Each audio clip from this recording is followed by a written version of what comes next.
Ladies and gentlemen, welcome to Auditchain's On the Brink, episode 22. My name is Tom, otherwise known as Striking, here in the digital media world. And as usual, I'm so glad to be hosting this podcast.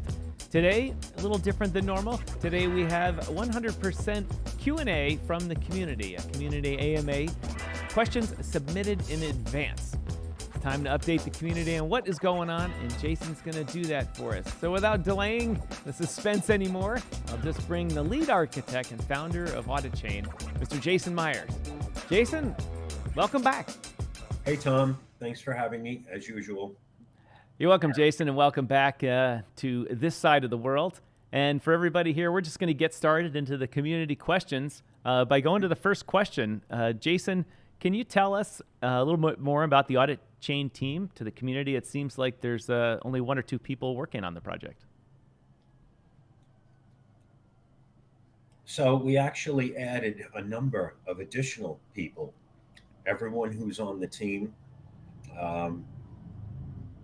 has pretty much completed the products they were responsible for completing, and are on hold until we commercialize. And we added a cryptographer who will announce. We also added 2 advisors and a business development person. So what you're saying is that there is more than 1 or 2 people working on it. It is a team. Not all of the positions that you've hired for are public at the moment, but the team is in place and ready for the commercialization of the product.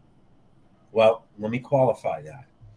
Ready for the commercialization of the product means we've raised some capital to support additional business development team, members of the business development team, right? Which I think there are some more questions about that. But as of right now, we can commercialize to a limited extent. And the people working on the team currently are still the people that develop Pacioli and Luca and are bringing that up to every year there's new tweaks to the tax laws and all that into reporting laws. And so those people are still working on it. You're working on it. And the team is ready to go once the go button is pressed. Correct. All right. Speaking of team members, is Charles Hoffman still with Auditchain? Charlie contributes to the project every single day. That answers that question. And I guess we're going to jump around a little bit just to keep it interesting here. Regarding the token, what percentage of the tokens are still not claimed? I can't say what percentage is not claimed, but for some reason, no, I'm not going to speculate. There are some that haven't been claimed, partly because people are not following directions. They can't read. They can't read bold 14-point type font, all caps, which states that if you do not follow directions, you will lose your tokens forever. Right? There's another question I understand that some question has not been answered for 12 months. It's not 12 months. It's about 4 or 5 months. The guy didn't follow directions, and he can't claim his tokens. And, you know, it does make it difficult, but like we say, we'll try to make sure we keep working with you till we get all the tokens claimed. All right, let's move into Decarp. Why is there little done with Decarp? The new director has even mentioned on their LinkedIn. Is it really publicly launched yet? The new role for the director of Decarp? Christian Dreyer is the chairman and CEO of Decarp Alliance. I believe his picture and name are up on the website now, and I think what the question answer is referencing is that Christian hasn't updated his LinkedIn to include that, to get the word out amongst the industry that he's also doing that. Yeah, you're right. We just he'll get it fixed. All right, we'll help get the word out. I also promised that I would help remind Christian to do that. Get the decarp social media machine running, or at least something saying that we're here. All right, thank you for that question, Jason. Going over to blocks, the community is anxious to know about what's going on with blocks. They last time we spoke, they gave an update and just showed their flow chart of their operations there. Have they moved forward into any sort of operational software package yet to roll out? So they're actually raising capital also. They're going to give us specs for a front end, and we're going to have another call. But the answer is yes. They have a working infrastructure. They've got the node installed. It's a question of their front end and the virtualization orchestrator, if that means anything to anybody. It's sure, it means something to a couple of people, but I think what the follow-up question, of course, is going to be is when would you anticipate the community being able to test these nodes and or roll them out? I'll know better after my call with them, which is the beginning of next week. All right, I am sure they will take you up on that. One person submitted the question, is this a technology that is patented, or is it even patentable? So it's open source, and XBRL is an open source global standard syntax, right? Right. There are two schools of thought. There's patents, and I don't think a lot of people don't realize that patent litigation is the battle of kings. And every good patent lawyer will tell you that when you sit down with them during a consultation for the first time. And if you file for patents, you have to be prepared to litigate those patents. And defend them. It's $25 million per billion in total addressable market to litigate a single patent. But nobody talks about that, right? It's also a flag that you're waving, saying, you see, I have something unique here. Come and get me. I dare you. And if you have more money than me, then you'll probably win. So it's safe to say it's not really the direction in strategy is not to have something that's patented. It's to develop a software that in which you build a community around that's going to use it. If I'm correct regarding the Pacioli software. That's correct. I mean, if you look at Ethereum, is not patented. Right. Right. You want people to be able to use it and build on it and build that community. That's correct. And for that matter, the Lucas software is written, and that those don't need to be patented. Those are just your intellectual property. And other people can build their own intellectual property on top of the Pacioli validating node system to use it as well, since it's open source. All right, so let's move off that question. And what is the plan with the market makers Auditchain has? What can be said about the partnership with Vulpex? We don't have a partnership with Vulpex. They are not a market maker anymore. And the partnership that refers exchanges is not active. All right. So that one is, as they say, it has come and gone. Vulpex has changed the direction of their company, and thus it's changed the direction of any relationship with them. Is that a safe way to say that? Pretty much. All right. Good to know. Good to know. Person asks, when can holders expect a clear written roadmap? When does Auditchain release a plan for the upcoming periods? That's a great question. So that's going to be released over the next 15 to 30 days. All right. And it's going to be centered around launching with customers. Well, that's the important part. That's what everyone wants to hear about, because that's where the revenue comes from. Always the good step in, or especially, I mean, you've been at this, what now, 5 years with this, Jason? I think More than 6. 6 years. And the point of getting to the point where it's actually time to onboard customers is where it all comes home to roost. All the years of hard work and all that, and as many people don't know. I would have to, speaking from the community viewpoint on this one, many people don't understand. They have not started a business before, and it's very difficult to understand exactly how much time it takes. Like I tell people, I personally started one business. It took me 4 years from the time I said, all right, let's go, to the time everything was in place. And in my mind, it should have taken 6 months, but it took 4 years, and it took a long time and a lot of blood, sweat, and effort.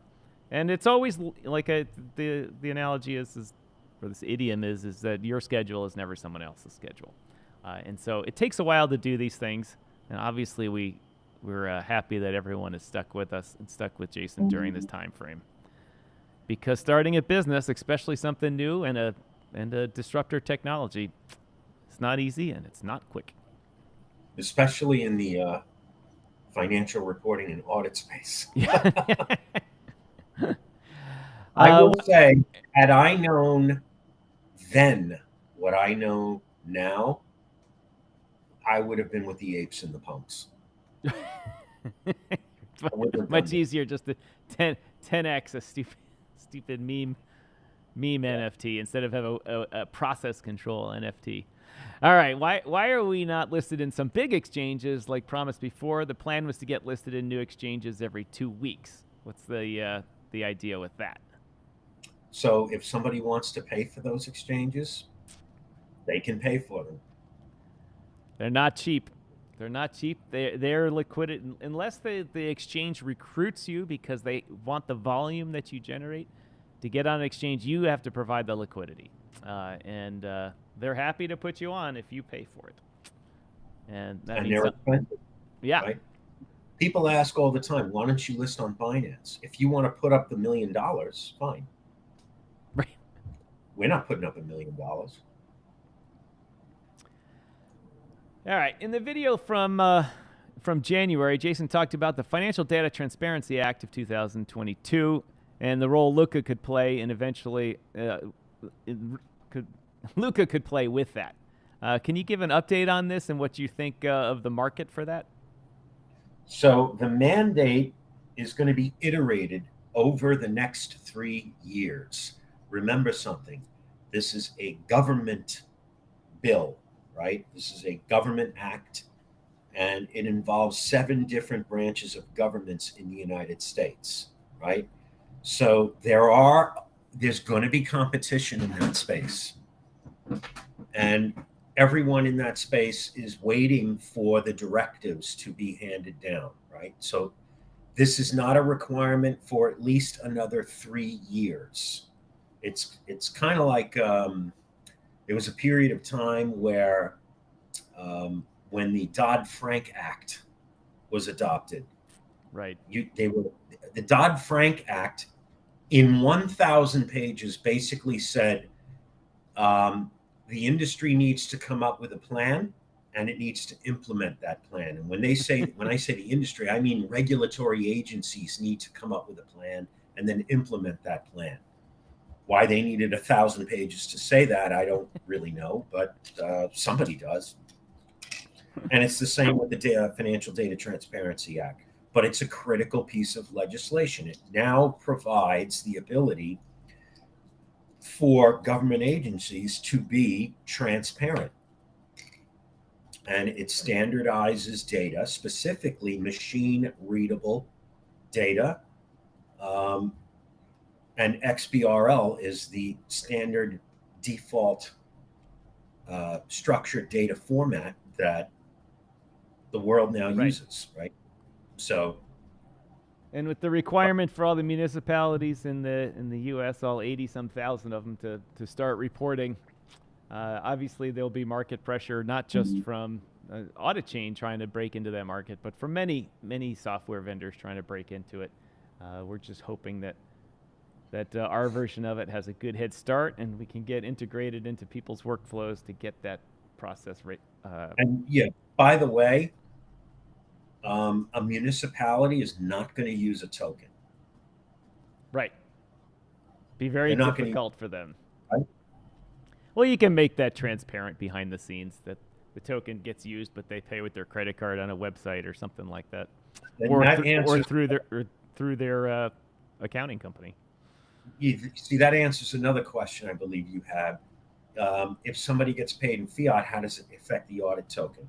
The audit token, the way it's currently configured within the contracts, involves a decentralized swapping mechanism so that the user doesn't see what's actually happening. So if a user wants to pay in USDC, the USDC will be swapped for the audit token. And the audit token at that time becomes a rail for payment. Right. I think I've noticed that in the discussions that people were confused, especially when we were talking about how to pay blocks for the node service, and the confusion around paying for a service from a third-party provider versus buying a token kind of became the same idea when it's not. And especially the use of the token. The token's there whether someone actively uses it to pay for the service because they can do that, or it's set up behind the scenes that in any currency that the company so chooses to accept can be swapped for the token and used behind the scenes. Just pretty much like most of the blockchain. Well, what makes it easier? Yeah, but everybody needs to know that what makes it easier to actually do that is Uniswap has SDKs that allow you to do that. Right. So, for instance, you can literally put the Uniswap pair modal right on your own website. It's a Uniswap piping system, and it's an SDK that you use, a very simple one actually, and it allows you to use Uniswap to facilitate payments. Well, and that's how it works, ladies and gentlemen. Remember, you can pay. People will be able to pay. We'll take the money any way they can give it, and the system will work. You're not going to refuse anyone's money for some reason. We'll make it work. So if there's any other confusion of that, just let us know, and we'll try to clear it up. But the answer is, we'll take any money, and it'll be swapped out to use the token how it's designed to do. All right, let's move back into one of the personnel questions here. Do we still have a chief marketing officer with the company or not? So Yoli is not active now. We will use her when we start to really market the product publicly. Right. Yeah, the best way to understand it is that if you spend your marketing money and your time before the customers can use it, it's not doing yourself a good service financially. And so people with the right skills come on full-time when those skills can be utilized to their fullest advantage. All right, let's see. Do you have anything to say to the loyal investors who believe in you but are currently down in their investment? Yeah, and it humbles me, really, that we have such a loyal following. These are really, really important public issues that we're trying to solve. Yep. And unfortunately, they don't teach anybody about these issues in school, in uni or high school. These are very serious issues that are starting to come to a head now. Last week, the PCAOB, that's the Public Company Accounting Standards Board, released a report. I couldn't believe that this came out of the PCAOB, but it said that in total, 6 out of 10 audits are flawed to such an extent that the auditor didn't have a basis for the presentation of the company's financial and operating condition. Right? I'll say that again. 6 out of 10. The auditor didn't have a basis for the fair presentation of the financial and operational state of the company they were auditing. Right? I mean, that's the strongest language I've ever heard come out of the PCAOB since it was formed after Sarbanes, when almost 20 years ago. The other thing is that the PCAOB again, right, released for public comment proposals that would put much higher and tighter procedures on the audit profession so that they detect fraud in financial statements. Now, the audit profession and the legal profession, plus the enterprises that are under audit, are submitting oppositional comment letters saying that they don't want this. And the lawyers are telling them that attorney-client privilege is at stake. Now, we believe we have a way to solve that using zero-knowledge proofs. And anyone that does not know how zero-knowledge proofs work will oppose that, right? But if you do know how zero-knowledge proofs work, and you're honest and you don't oppose these rules, then you're all for them, right? So people are talking about them on LinkedIn for the last day or two. But look, these are very, very sensitive public issues that are just coming to a head. The audit profession is, I think, the only profession left that is not facing disruption by blockchain, right? Maybe there are others, but why they're not changing? One is because, well, they're very, very conservative. They're slow moving. Yeah. And they're conservative and slow moving, right? But what's coming to a head now is the deficiencies and defects in the audit profession, which are now coming to light.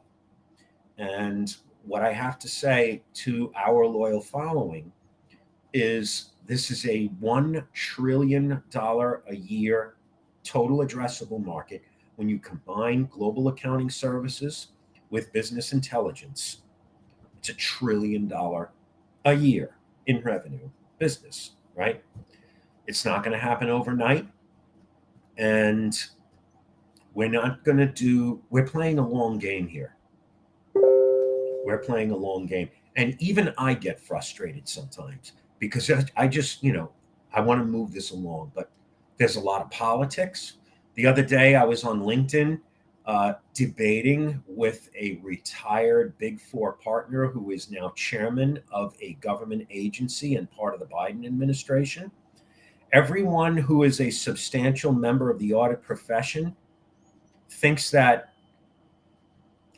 and they always say we're not, we're watchdogs, not bloodhounds. And they say that after every fraud that occurs, after every scandal, that's what they say. So, and you know what? They're right, because they don't want the responsibility and financial liability for being blamed when a company steals, robs, or commits fraud, right? So what he did say, this gentleman, and he's absolutely right, is that the standards at the PCAOB need to change in the United States. In Europe, it's the CEAOB, right? And every other jurisdiction has their oversight equivalent. And he's absolutely right. I just think that you've got a conflict between who pays to keep the PCAOB around, right? That's a whole nother question, because the public companies contribute to the operating budget of the PCAOB, which I don't want to get you started on that, huh?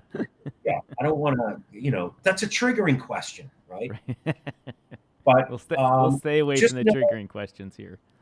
Just know that this has become a life's mission for me, right? And I don't quit, in case you haven't noticed. Most people would have quit a long time ago. Yeah. Right? Again, I will say, had I known then, 6 years ago, 7 years ago, what I know now, we would have done something else. But I'm sure it would have come back to this. It's a magnet for me. Why? I don't know. But I'll tell you that we are starting to make a lot of very influential friends who believe in everything that we're doing right now. And so that community is going to get larger and larger. Well, if that community is going to get larger and larger, let's give them good information out there and embrace them when they come find us to talk to us. Let's see. Is it possible that we can have some of the accountants testing Luca review it and let us know what they think of the product on one of these AMAs? Well, that's happening now. There are accountants and others that are using Luca in a test environment, right? You can use Luca right now. You can sign up for an account. And based on that feedback, we're making subtle changes. Some of these changes, Charlie says, he pushes back. And I'm not going to go into the nature of the pushback, but that's how product development works. That's right. All right, so there is testing going on. I think maybe I'll sign up for testing and do my little personal business here and publish it to the blockchain for Pacioli to validate here. Bzz, red. Oh, damn it. The question is about the financing of the company. How much do we need to raise? How much and how are we raising the funds that are needed? So there's a limited amount I can say about that because we are in the middle of raising a round now. What I can say is that it is a $5 million round. We've been getting offers to fill that round. We've got an offer to stand by for that round. So what does standby mean? A standby is an investor that will take up anything that remains unsold in the round, no matter what it is, right? Up to the amount of the round. Right. Do we have a term sheet yet? No. We've given term sheets to everyone who are prospects in this round, right? How much the project needs in total? About $1 billion. In order for mass adoption to really occur, it needs $1 billion. Well, mass adoption, especially amongst municipalities and so forth, is going to require a large sales team, and that's human resources, human capital intensive, as they say. Anyway, that's good to know. But $5 million gets us to the point where we can launch the analysis platform. We can engage in the public dialogue that results in it and begin penetrating the market. Right? I think we get one regulator with this round. I think we get 2 or 3 large anchor clients with this round. But mass adoption, where it becomes a standard, we need $1 billion. All right. Well, that's a goal. It's a goal. We'll stand by here and wait for it to get hit. As soon as we start getting adopted, the way investment works is that you fund it yourself, you prove it to the next level of investments. They come in to help you out, and then the really large VCs see that there's a viable product and something's going on here. That's when they come on in and want to bring it up into unicorn status and that type of stuff. And so we're early on this, even though Jason says he's been working 6 years at this. Definitely still early at it, and lots to come on that. All right, so just switching back to the basics of helping people out. About support questions not being answered in the Auditchain group, the community wants to know that. You mentioned this 12 months thing, but what they're really looking forward to is there going to be more interaction in the support group, or is that kind of winding itself down naturally? No, there'll be more interaction. But I just want to interrupt one thing. The Decarb Alliance is on Christian's profile on LinkedIn under volunteers because he doesn't get paid, right? Gotcha. So it's there. All right. Cleared that up. What value has the Decarb Alliance added to Auditchain in the last 18 months? What are they doing for us? Well, most people who collaborate with us join the alliance. We don't announce every single one. And it adds a lot of value because there are things that, or ideas that we had with respect to functionality that have been impacted by other members of the alliance, right? Sometimes I sit back and I say to myself, listen, I'm going to be honest. Sometimes I sit back and I say to myself, what the hell did I get myself into? Because the input that comes from some of the members is, one, it's in a way rooted in legacy, and two, they say it sometimes in such a way that make you believe that what we're doing is not going to be politically or legally possible, right? But that's not fine. That's not a conclusion, but there's a lot of impact. It's sometimes is humbling impact. Sometimes it's exciting impact. Sometimes it's technical impact. Right.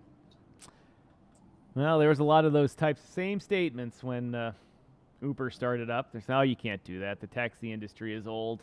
It's old and set in its ways, and the laws and regulations about moving people around in a city are geared towards taxi and limousine commissions. You can't do that. Oh, yes, they can. Not if you talk to me. Right. Not if you talk to me. They did it all right, and they smoked everybody. We're gonna bust this trust. We're gonna bust this. We're gonna be the trust busters, and I don't mean trust meaning trust. It's a term used in antitrust law. Right. It's in terms of breaking up either actual monopolies or a relationship amongst companies, people, and regulators that creates a kind of a barrier to entry for everyone else. All right, let's see. You've been very active on the speaking tour lately. Jason's spoken at several conferences this year. Any outcomes of this for Auditchain that he can share?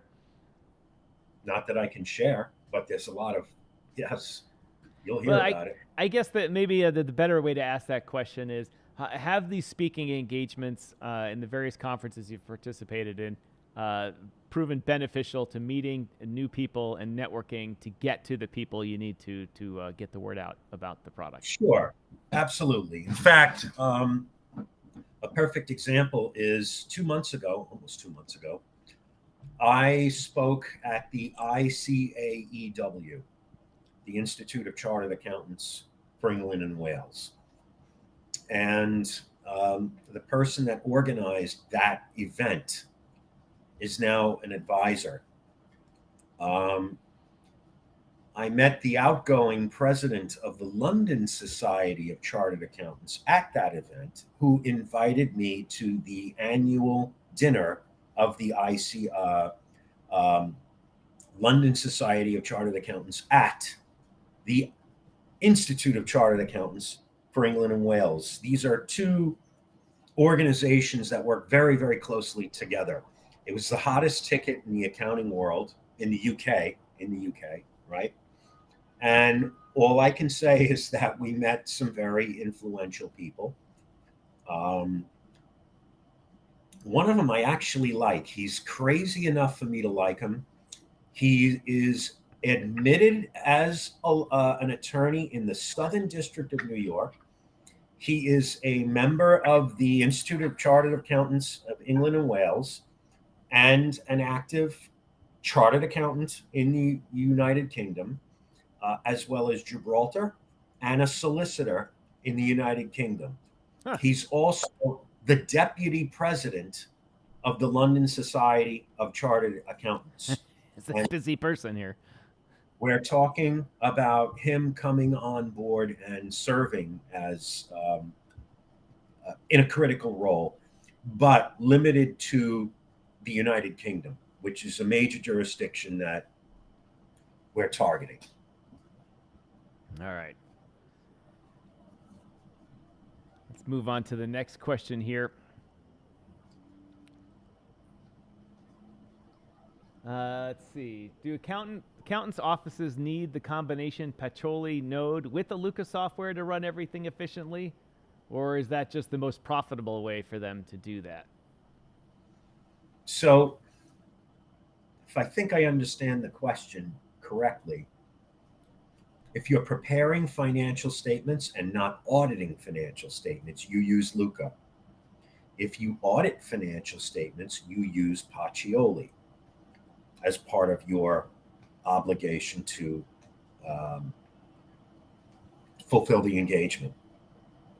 I think that might answer the question. Now, you can use both if you do audited financial statements. If you audit financial statements and you prepare financial statements that are going to be audited, but you can't play both roles for the same company. Right. I think from watching different discussions take place, I think what they're asking is if this person asking it is an accountant, do they have to have both? And if they do both, will they have a better service package to sell their clients? But then sure, but understand that there are independence issues that have to be complied with. Right. Makes sense. Makes sense to me, and I am not an accountant, but I did sleep at a Holiday Inn Express once, so. If you're not an American, you're not an American, you probably didn't see that TV commercial, so that's a culture reference. Next question. I understand Pacioli node is built on open software. Are there other companies who use the code in building a similar system yet? I'll add to that yet. So not to our understanding, but yes, Pacioli is built on top of Prolog, which is a logic-based programming language and is open source, right? What other companies are doing? I can't tell you, but Miguel attended. In fact, we were up for a contest, which we didn't win. Prolog, I forget. He wrote a paper on it, but a number of companies.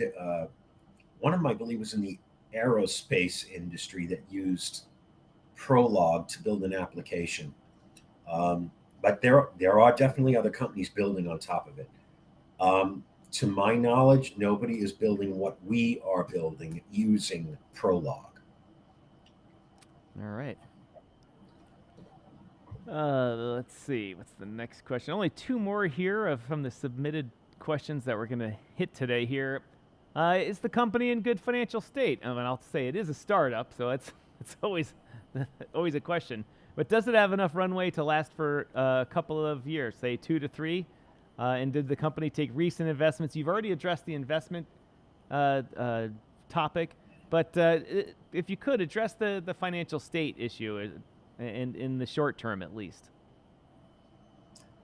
So in the short term, we're raising $5 million.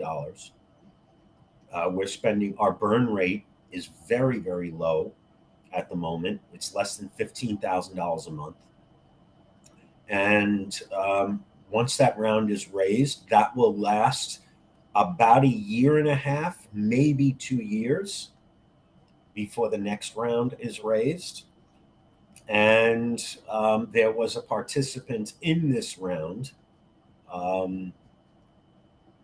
that is funding the activities so far. So the first dollar in this round is already in, to be clear. Gotcha. Right. So in other words, a summary for those with all different types of English as a first, second, or third language is that the company is operating according to Jason's needs right now, and is raising money to get us to that to get us into that mode where we can take it to the customers, which then will go to the next round to get the very large investment phase over. Yeah, and just to be clear, it's not to my needs; it's the company. It's for the company's needs. Right, the company's needs. Right. Let's see. All right. Kind of the last major question we have here is: will Blocks be fully responsible for the marketing of the Pacioli nodes? No, I can answer that and say no. They're the IT provider, not in the marketing and sales chain.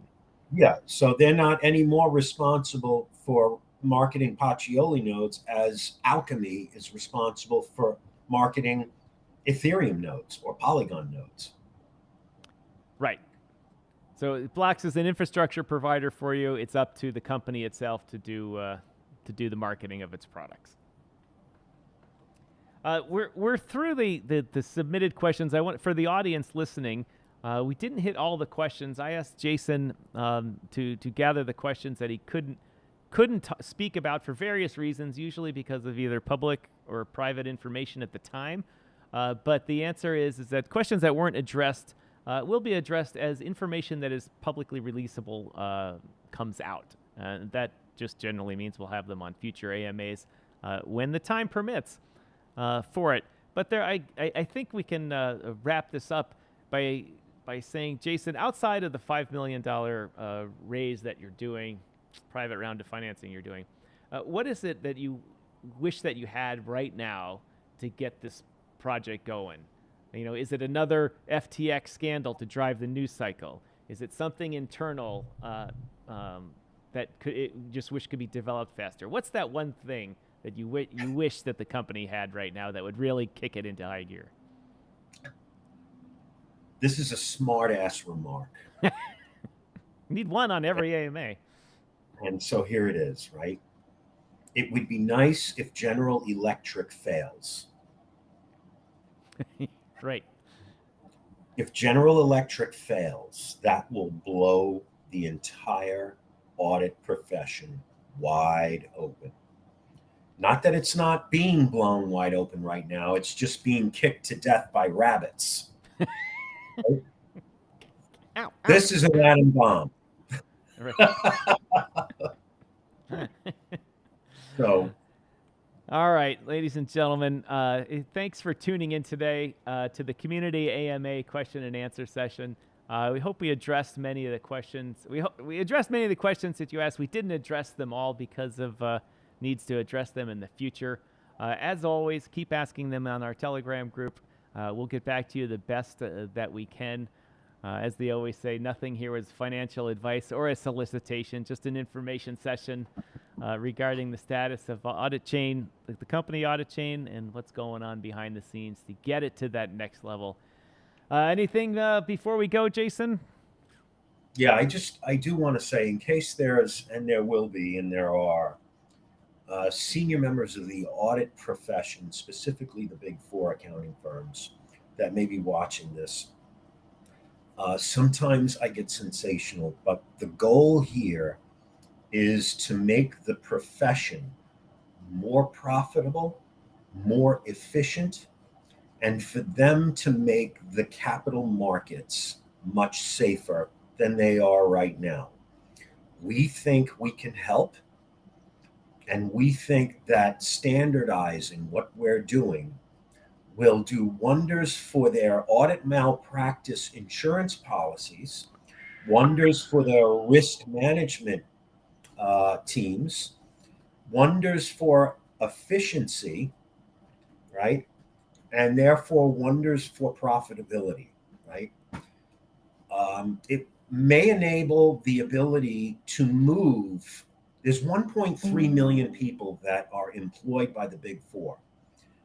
A substantial number, what percentage will be up to them, but a substantial number can be moved over to advisory and consulting to get the companies ready for this. Right. And they will make more money on that side. And we have a graph that we present to accounting firms that shows the movement of resources from assurance to advisory and consulting, with a reduction in headcount on the assurance side, a flatline revenue on the assurance side, but an increase in profitability on the assurance side because your margins go up, right? So, because I've had a lot of conversation with some very senior people in the audit profession, those conversations have taken place privately as well as publicly.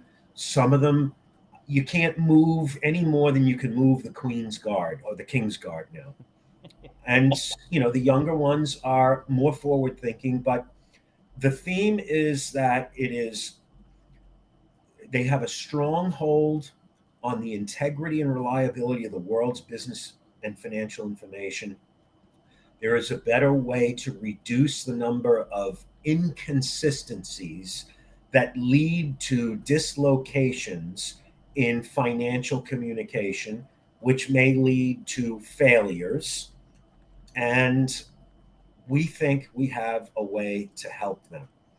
And my conversations with them, some of them are fantastic. I had a conversation the other day with a VC that is led by an ex-Big Four auditor. We carried on for an hour and a half, and we had a great time, and we think he's going to come with us.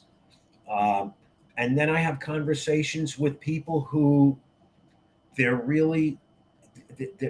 cemented into the legacy way of thinking that I have to be careful when I speak to them because I tend to come off in a ostentatious way. And it only means that I'm very passionate about what we're doing, about our mission and about our vision. And so I'm talking to them now. We're not looking to eliminate them. The world needs them now more than ever. There are only 4 of them. We can't lose another one. Right.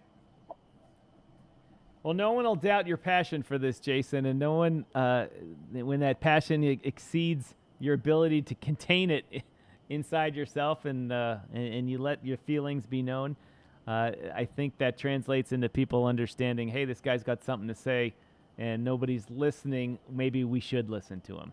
And hopefully people will do that with the Auditchain pitch and adopt the product.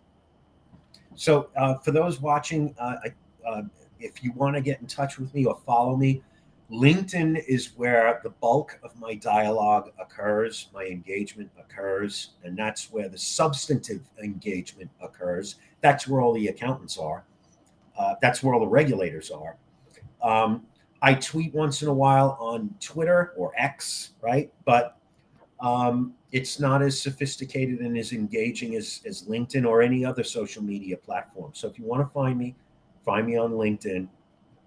And, I think for the community's sake, they one of the I'll just use the word complaints they had was that you spend more time on LinkedIn than in the Telegram room where the investors are. But I got to tell, from my perspective, LinkedIn is where the customers are and where the people are we need to influence.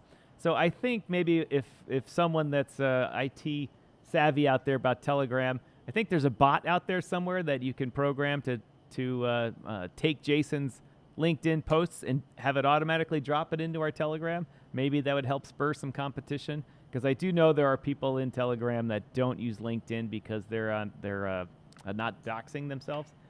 So maybe there's a solution in there that's a tech solution that would help that out and that type of stuff.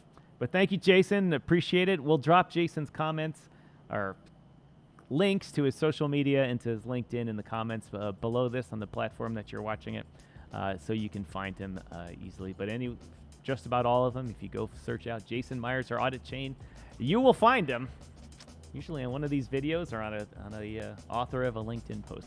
Once again, for your time, Jason, and we'll be back soon with another episode of On the Brink. Thanks, Tom. All right. And thank you. Everyone have a good day. Drop